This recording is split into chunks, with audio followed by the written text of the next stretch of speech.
Russia today is in a $2.4 billion panic and is pushing the Kremlin to the brink. A secret order called Carpet is paralyzing the entire country. Carpet is a total grounding order for all civilian flights. Each time Ukrainian drones appear, Russia activates this order nationwide. And this is no small disruption. Russian outlet RBC reports that nearly 500 such shutdowns occurred in just 8 months. And the cost for this is stunning.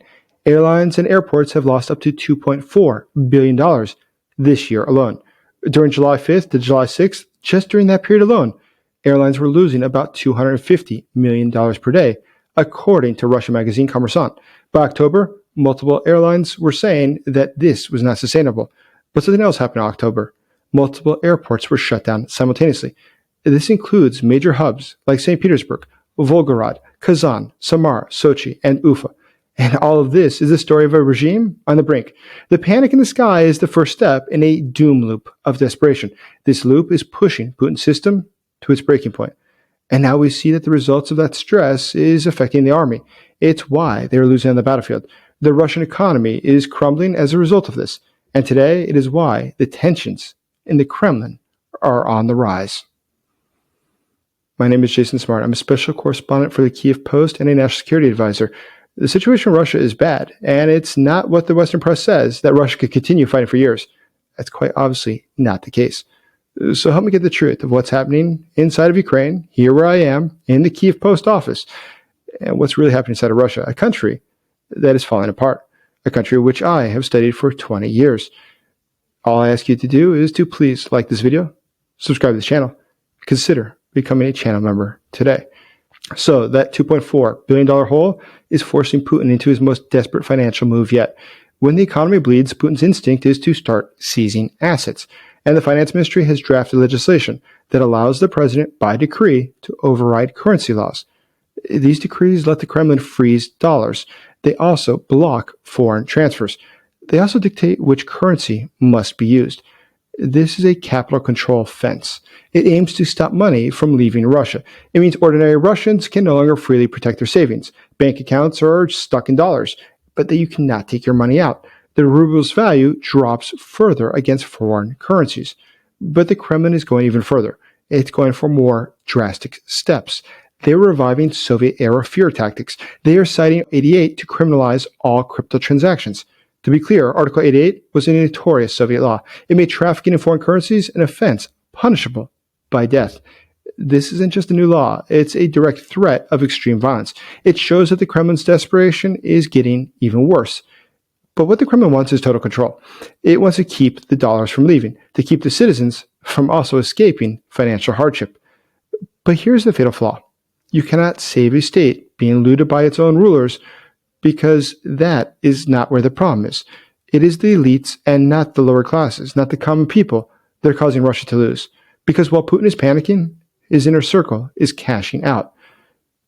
This is the central betrayal, the final reason of why Russia is lost. The elites know that the system is on the brink. The government traps the ordinary citizens in the system. Meanwhile, Putin's inner elites, they're busy stealing what's left. The story of Dmitry Patrushev shows how this corruption works. He's a critical figure. He shows that this rot goes to the very top. Dmitry Patrushev is a deputy prime minister. He is formerly the Minister of Agriculture. But his father is Nikolai Patrushev. Nikolai is one of Putin's oldest friends.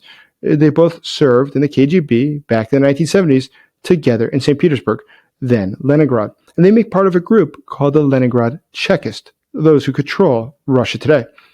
Interesting enough is that Dmitry is slated most likely to become the next leader of Russia after Putin. But today we see that Dmitry is very engaged in corruption. His associate, Oksana Lut, who is the current agriculture minister, and he have been involved in some very questionable things. And that's because the ministry controls huge state loans via the agricultural bank. Their network allegedly used this bank to steal vast sums of money. The state loans meant for wartime industry were diverted, and an oligarch named Shalva Gebradze received hundreds of millions of dollars. These loans were approved for projects that never started. In one case, $120 to $150 million that went as a loan for a plant that was never built. The rest of the money was actually stolen. It was used to buy luxury hotels in Turkey. It also bought private jets and foreign mansions. And when the investigation started, the FSB, the security service of Russia, it stepped in. It wasted no time to close down the case, showing that there's total impunity to law. There's a law for the common people where their funds get stuck in the banks, but the elites steal hundreds of millions of dollars and transfer it out of the country. Out of the country because they realize there's no future inside of Russia. This demonstrates how powerful figures connected to Patrushev are protected from facing the law. This theft, though, is not just crime. It is also something that is directly hurting Russia's war effort. The $120 million that was stolen for the hotel could have bought artillery shells. It shows that the elites fundamentally do not believe in victory. They're grabbing their golden parachutes and getting out. They're moving their assets abroad because they fear that the system is failing. The massive theft is not just corruption. It is a fatal blow to Russia's war machine. The industrial collapse is now visible. With funds stolen and markets closed, Russia's core factories are grinding to a halt. Let's take a look at VSMPO-Avisma. It's the world's largest titanium producer.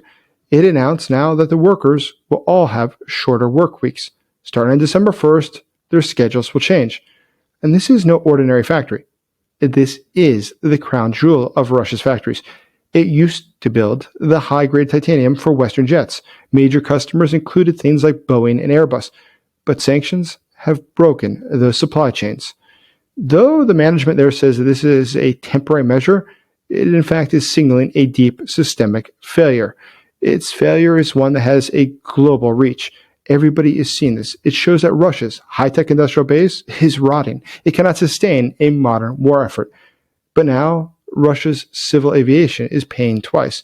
Planes are grounded by the carpet panic. The factories that build their parts are idle. They are idle by theft and by sanctions. This industrial rot means that the front line is now running on fumes. Failures at the factories directly lead to failures at the front. What happens in Moscow's vaults echoes on Ukraine's front lines. Look in Donetsk region. Look at Pokrovsk. Look at the relentless daily bombardments it faces. Russia is trying to cut Ukraine's lateral supply lines. Pokrovsk is a key rail hub, and this is the hope of Russia, to use this furnace strategy to cut off Ukraine's supply lines. However, today that furnace is running out of fuel. On October 16th, Ukrainian forces stopped a major armored attack near Sharkovia. Now, what's interesting is that Russia's inability to break through there was not isolated. At the same time, Russia was probing in Kupiansk, 120 kilometers or 75 miles to the north. They are trying to stretch Ukraine's reserves, but Russia's logistics, they're too weak, and its treasury today is too empty. It cannot sustain both operations at once. Every tank lost near Pokrovsk costs parts. These are parts that VSMPO and others can no longer produce reliably. It also costs money, and there is no money because the Patrushev circle has already stolen it. The front and the factories are now one ecosystem of failure. This is the final stage of a desperate regime. When the money is gone and the war is stalling, the only tool left is repression.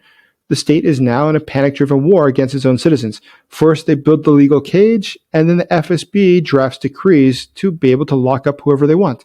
They are now trying to draft new laws to put spy tech, wiretaps, software on the computers and the cell phones of all Russian citizens. Lawmakers are hardening now the sabotage laws, and they're trying to make the criminal liability only 14 years old. They're allowing life sentences for sabotage, and they're removing all of the statute of limitations. They're trying to crack down on the fact that within Russia, there's increasing amounts of sabotage. There are people that are derailing trains. There are people committing arson on military bases.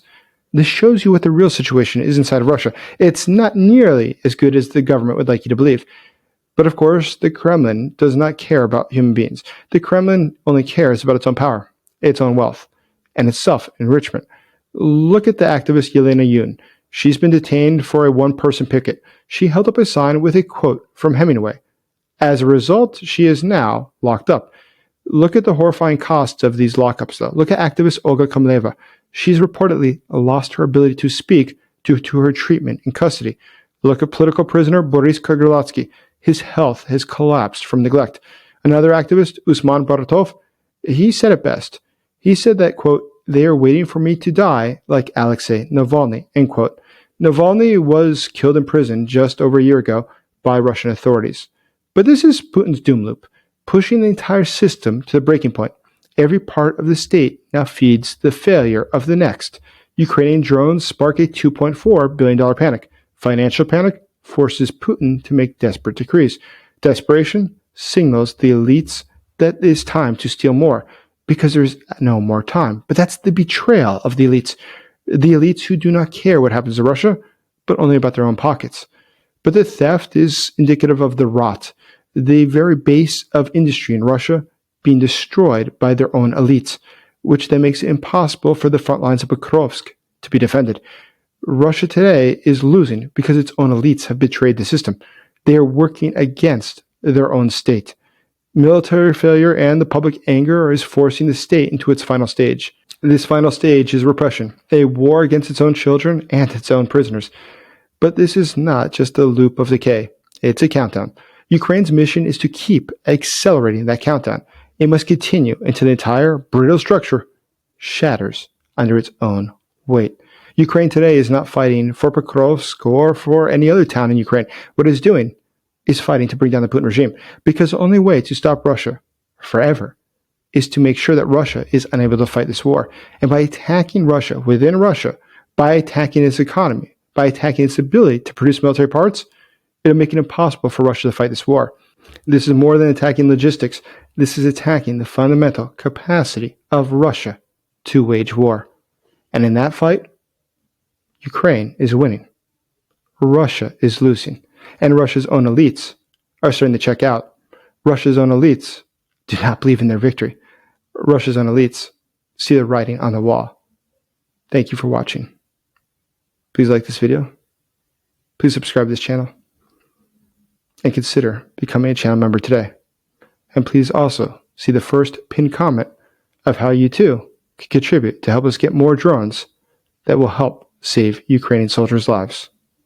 As always, thank you for supporting Ukraine.